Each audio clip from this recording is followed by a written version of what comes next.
ഒരു girls only trip പോവുകയാണ് guys. കഴിഞ്ഞ പോലത്തെ ഗേൾസ് ട്രിപ്പ് വൺ ഹിറ്റ് ആയതുകൊണ്ട് നമ്മൾ ഈ പ്രാവശ്യം ഗേൾസ് ട്രിപ്പ് അത് അടിപൊളി ഫുഡ് അടിയോടുകൂടി പോവാന്നാണ് ഇപ്രാവശ്യത്തെ പ്ലാൻ ഉണ്ടായത്. ഫസ്റ്റ് തന്നെ നമ്മൾ കോവളത്താണ് പോയിട്ടുണ്ടായത്. ഇവരിൽ ആരും ഒരാൾ അവിടെ പോയിട്ടില്ല എന്നാ പറഞ്ഞത്. സോ അവിടെ എത്തിയപ്പോഴാണ് മനസ്സിലായത് ഇവളാണ് അവിടെ പോയിട്ട് ഇതുവരെ ഇല്ലാത്തത്. നമ്മൾ ഈ ഡേ ഔട്ടിന്റെ മെയിൻ ഉദ്ദേശം ഒരു കറക്കം ഒരു ഫുഡ് അടി. അപ്പൊ നമ്മൾ നേരെ ഫുഡ് അടിക്കാൻ വേണ്ടി വന്നിട്ടുള്ളത് ഗൈസ്. വിഴിഞ്ഞത്തുള്ള സാൽമൺ സീ ഫുഡ് റെസ്റ്റോറന്റിലേക്കാണ് നമ്മൾ ഫുഡ് കഴിക്കാൻ വന്നിട്ടില്ലേ ഗൈസ്. ഒരുപാട് ഫിഷ് ഐറ്റംസ് ഉണ്ട്, നമുക്ക് ഇഷ്ടമുള്ള സെലക്ട് ചെയ്ത് വാങ്ങാം. അതിന്റെ അടുത്ത് നമ്മൾ മുമ്മുക്കുട്ടി ഇറങ്ങിപ്പോയി. പിന്നെ മുമ്മുവിനെ അവിടെ കിടത്തി നമ്മൾ ഫുഡ് അടിയിലേക്ക് ഇറങ്ങി.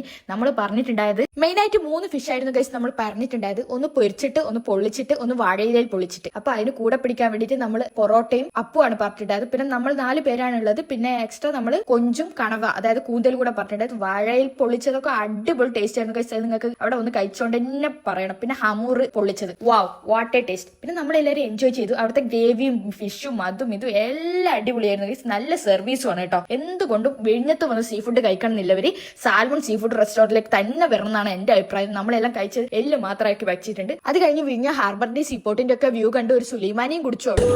ഹാപ്പിയല്ലേ ഗൈസ്? നമ്മളെ ഗേൾ ഗ്യാങ് ഹാപ്പിയാണ് ഗൈസ്. അത് കഴിഞ്ഞ് ഒരു സോഫ്റ്റി ഒക്കെ കഴിച്ച് നമ്മൾ അവിടെ നിന്ന് ഇറങ്ങി. അപ്പൊ ഇനി നിങ്ങളെ ട്രിപ്പ് എപ്പോഴാ?